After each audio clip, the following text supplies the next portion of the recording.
O que fazer no pré-edital? Fala turma, tudo bem com vocês? Dando sequência aqui aos nossos vídeos sobre como começar nos concursos públicos, falaremos hoje sobre pré-edital. E aqui uma dica importante, se você ainda não assistiu o vídeo número 1, eu vou deixar ele aqui na descrição desse vídeo. Assista primeiro o número 1 para depois assistir esse. É interessante que vocês assistam na ordem, porque essa ordem ela foi pensada para fazer sentido em cada uma das fases que vocês irão enfrentar. Outra coisa importante é que, como eu já falei também, esse vídeo, embora seja como começar nos concursos públicos, as informações aqui são muito preciosas para quem já está estudando, inclusive para pessoas que já estão em níveis avançados, que talvez até já passaram em concursos públicos, já estão acostumados a fazer provas, mas mesmo assim tem informações, detalhes importantes que precisam ser levados em consideração. Sem mais delongas, vamos para o nosso vídeo. Em primeiro lugar, você precisa se ambientar com o mundo dos concursos públicos. E aqui a dica de ouro é ler editais. Mas além disso, você pode conversar com pessoas, você pode inclusive assistir vídeos no YouTube, como vocês estão fazendo aqui nesse vídeo, mas o principal é você entrar nesse mundo, é você se ambientar, procurar informações relevantes a respeito. Por que que isso é importante? Porque tem muita gente que estuda errado, tem muita gente que estuda muito, não tem resultados. Por quê? Porque embora estejam dedicando bastante tempo, estão fazendo uma coisa baseada em informações equivocadas. Essas informações equivocadas, elas vão definir o seu estudo e elas vão definir também o seu dia da prova, seu pós-prova, todos os passos até a aprovação no concurso. Então é extremamente importante você entender como funciona o concurso público. E aqui, infelizmente, nós brasileiros temos um grande defeito, que é uma preguiça de ler. Então parece uma coisa assim absurda, mas não é. Muitas pessoas fazem concursos públicos, muitas pessoas se preparam, se dedicam, mas não leem editais. E aqui o que você precisa entender e por que é importante ler os editais? Porque lendo o edital você vai entender sobre o processo de inscrição. Isso é importante? Claro que é importante. Se você for concorrer para cotas, por exemplo, os editais eles trazem informações relevantes sobre como você tem que tirar a foto, avaliação biopsicossocial, se for uma pessoa deficiente, enfim. Ele vai trazer diversas informações e funciona da seguinte forma. Se você não fizer de acordo com como foi definido no edital, a sua inscrição pode ser indeferida, você pode não conseguir nem concorrer ao concurso público. Então, assim, parece uma coisa muito simples, mas não é. Ler o edital é muito importante. Além da inscrição, você vai saber, por exemplo, como funcionam as fases, se é um concurso de fase única, se é um concurso que vai ter muitas fases. Você vai conseguir compreender também como vai funcionar a nota, a avaliação é extremamente importante. Se tiver uma prova discursiva, se tiver várias etapas, você vai saber o que você precisa fazer em cada uma daquelas etapas. Então, é de suma importância ler o edital. E aqui eu vou dar um exemplo bem prático, bem simples, mas que demonstra o quanto que uma informação, ainda que pareça muito pequena, pode fazer toda a diferença.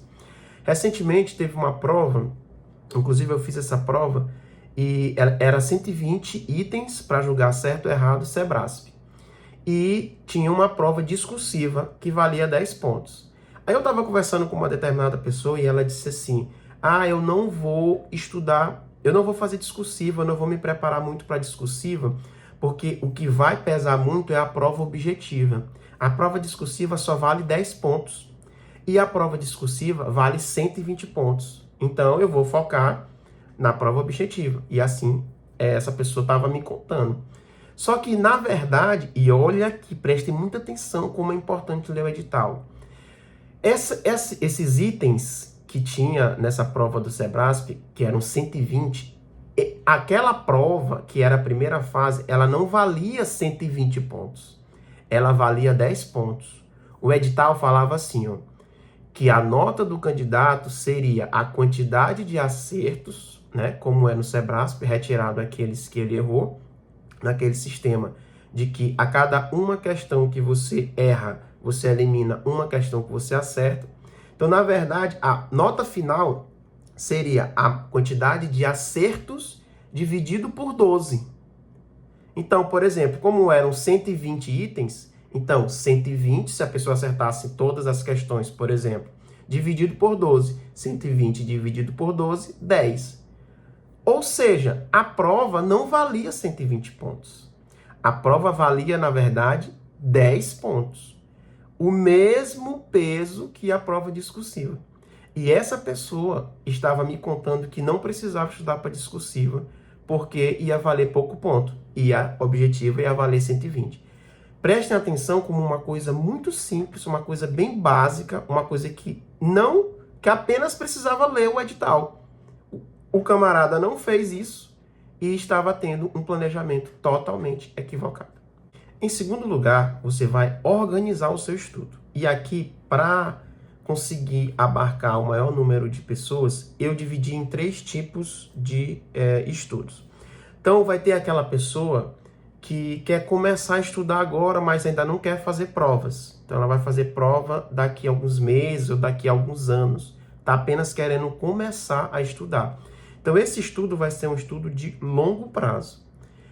Em segundo lugar, vai ter aquela pessoa que vai ser médio prazo. Aquela pessoa que quer começar a estudar, mas já quer logo começar a fazer algumas provas. Não quer ficar esperando muito tempo, não. Mesmo que não termine os conteúdos, ela quer logo fazer a prova. Estudo de médio prazo. E aquela pessoa que eu chamo do desespero. Minha amiga, a pessoa precisa passar em concurso, precisa resolver a vida dela urgente. Então aqui, meu amigo, é um estudo de curto prazo. Para cada uma dessas situações, a estratégia ela precisa ser bem definida e vai ser totalmente diferente. Vamos lá. O estudo de longo prazo, ele vai exigir de você o seguinte. Primeiramente, você vai ter que fazer o quê? Você vai ter que estudar as disciplinas básicas. Então, quais são as disciplinas básicas do cargo que você deseja? Por exemplo, normalmente hoje temos português, direito administrativo e direito constitucional em praticamente todas as provas. Então, você vai começando a estudar essas disciplinas, vai começando a teoria, vai fazendo algumas questões e vai entendendo como isso é cobrado nas provas de concurso. Então, primeiro você vai estudar as disciplinas, depois você vai partir para fazer algumas questões e vai se ambientando com esse mundo dos concursos. Já se for um planejamento aí de médio prazo, você vai fazer um pouco diferente. No planejamento de médio prazo, você vai fazer as questões. Você vai fazer as questões e a partir das questões você vai identificar quais são os principais assuntos. Por exemplo, comecei a fazer aqui uma questão de direito administrativo. E eu percebo que toda vez que eu faço 10 questões, pelo menos 2 ou 3 ou 4 questões são sobre a organização administrativa. Opa, esse é um assunto importante. Então você vai estudar o assunto organização administrativa a partir das questões que você fez. Faz as questões, identifica os conteúdos e vai estudar. Esse é o estudo de médio prazo. Por fim, que é o desespero, que eu chamo, que é aquele que precisa passar em qualquer coisa e tem que ser para já, é o estudo de curto prazo, é o estudo do desesperado. Não tem tempo, tem que passar e tem que fazer acontecer. É extremamente possível, tá? Só que, logicamente, tem que ter uma estratégia bem cirúrgica para isso. E aí, qual é a ideia básica se o seu planejamento ele é de curto ou curtíssimo prazo? A ideia é a seguinte: você não vai estudar teoria, você não vai perder tempo assistindo vídeo ou videoaulas, enfim. Você vai fazer questões. Meu amigo, você vai virar uma máquina de fazer questões. Ah, Felipe, mas eu nunca estudei aquele assunto, eu não faço ideia do que é aquele assunto. Você vai simplesmente fazer as questões. Você vai tentar eliminar algumas. Se você não sabe, você vai chutar. Ah, mas como é que eu vou aprender assim? A partir da resolução de questões, você vai pegar aquilo que você errou e você vai fazer uma espécie de bloco de anotações. Eu chamo isso nos meus estudos de mapeamento de questões. O que é isso? Você vai fazer um levantamento daquilo que mais cai e como cai. A partir disso, você vai fazer anotações pontuais. Não é resumo, não é o teu material, não é aquela coisa extremamente completa. Não é. É um estudo direcionado a questões. Você fez uma questão, a resposta era a letra A. Você marcou a letra A e acertou? Beleza. Não é para comemorar, acertei a questão, beleza, vou passar em concurso. Não é para fazer isso. Se você acertou a letra A, você precisa entender por que a letra B está errada, por que a letra C está errada, por que a letra D está errada e por que a letra E está errada. Não é apenas acertar a questão. Não é. Isso é o de menos. Acertar a questão porque você está treinando. Você não está no dia da prova. No dia da prova você não pode errar. Mas treinando, estudando, você pode errar. A ideia é que você aprenda se você acerta a questão ou se você erra a questão. De qualquer forma, você vai aprender. Qual é a lógica de se pensar assim? Ora, quando as bancas elas fazem as questões, elas não vão fazer opções que sejam muito desconectadas do conteúdo. Quando ela pergunta um determinado tema e a resposta está na letra A letra B vai ser um pouco parecida. A letra C também pode ser um pouco parecida. E aí, qual é a manha que você tem que ter? É perceber o que a banca pensou naquela questão para te derrubar. Então, uma palavra que ela colocou que fazia com que a letra B parecesse estar certa, mas não estava. Essa é a lógica do estudo por questões. Então, assim, resumidamente, você vai responder questões, você vai anotar os principais pontos, não é fazer um material completo, é anotar os principais pontos sobre aquele determinado tema e a partir disso você vai fazer as suas anotações, identificando o que cai, como cai e o que as bancas colocam para te confundir.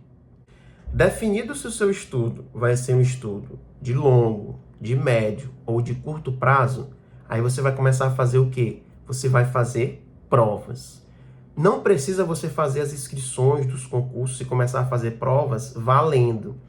No mínimo, você precisa fazer provas em casa. E aí, aqui é uma dica importante. Não pegue provas muito antigas, principalmente se tiver direito.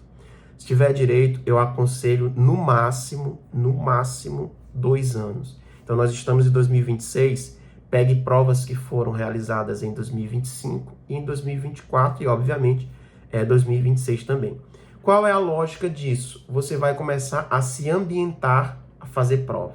Fazer prova não é saber conteúdo. Saber conteúdo, estudar, é totalmente diferente de fazer provas. Prova disso é que eu conheço gente muito inteligente que não consegue fazer boas provas. E eu conheço pessoas que não são tão inteligentes, não têm um conhecimento, um arcabouço intelectual muito elevado, mas são pessoas que conseguem fazer boas provas. Por que isso acontece? Porque, como eu disse, estudar, aprender e fazer provas são duas coisas totalmente diferentes. É claro que você precisa estudar para fazer provas, mas uma coisa não define necessariamente a outra. Para você ter uma ideia, fazer prova envolve, por exemplo, citar exemplos aqui bem básicos. Fazer prova exige controle emocional. Controle emocional.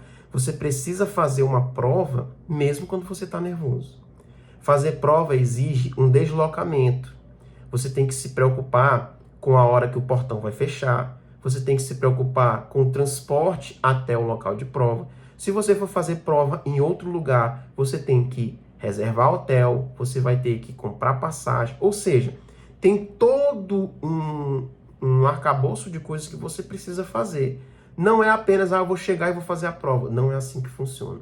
Você precisa estar concentrado, você precisa estar muito bem interessado naquilo que você está fazendo, no sentido de estar naquele lugar, naquele exato momento. Eu não estou dizendo, parece uma coisa óbvia, mas não é. É porque às vezes você estiver com a mente muito distante, ou se você estiver com muita coisa sobrecarregando a sua cabeça, isso vai afetar a forma como você vai fazer a prova. Por mais que você tenha muito conhecimento, isso vai afetar o seu desempenho. Então perceba que fazer prova vai acostumar o seu corpo e a sua mente para aquele momento.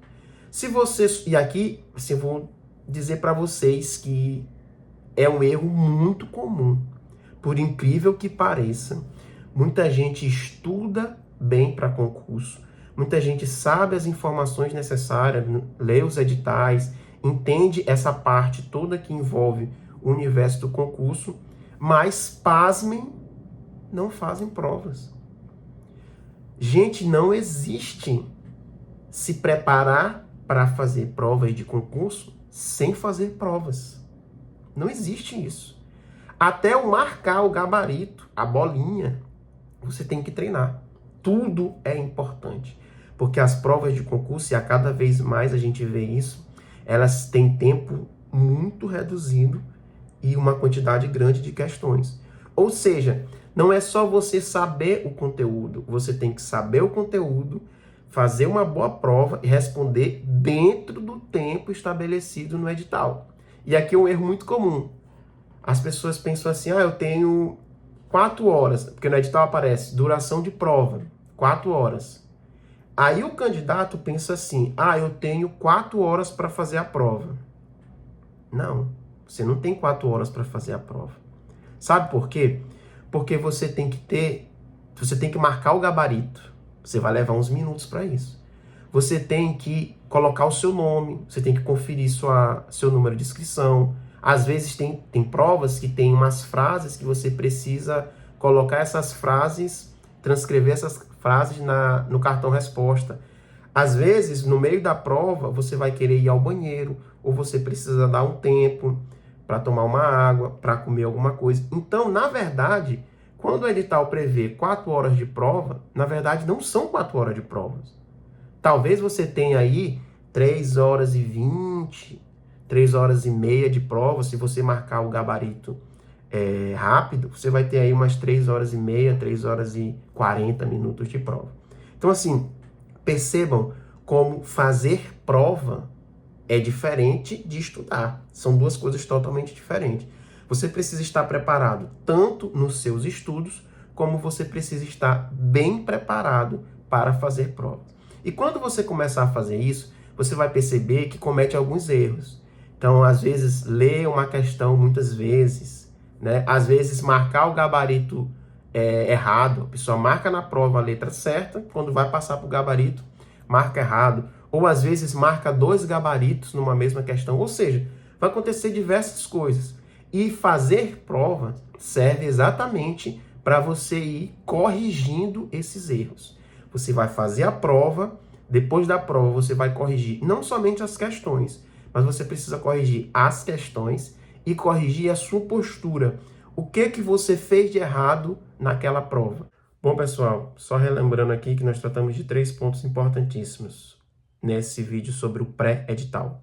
Primeiro ponto é que você precisa se ambientar. Então, ler editais é fundamental. Segundo ponto é que você precisa definir se o seu estudo é de longo, de médio ou de curto prazo. E em terceiro lugar, você precisa fazer provas. Então aqui temos informações importantes. Espero que vocês tenham gostado. Espero que vocês compartilhem esse vídeo com aquelas pessoas que vocês sabem que está precisando desse tipo de conteúdo. Deixe suas dúvidas aqui, faça seus comentários. Terei maior prazer e satisfação de lê-los. E a gente se vê em uma próxima oportunidade. Tchau, tchau.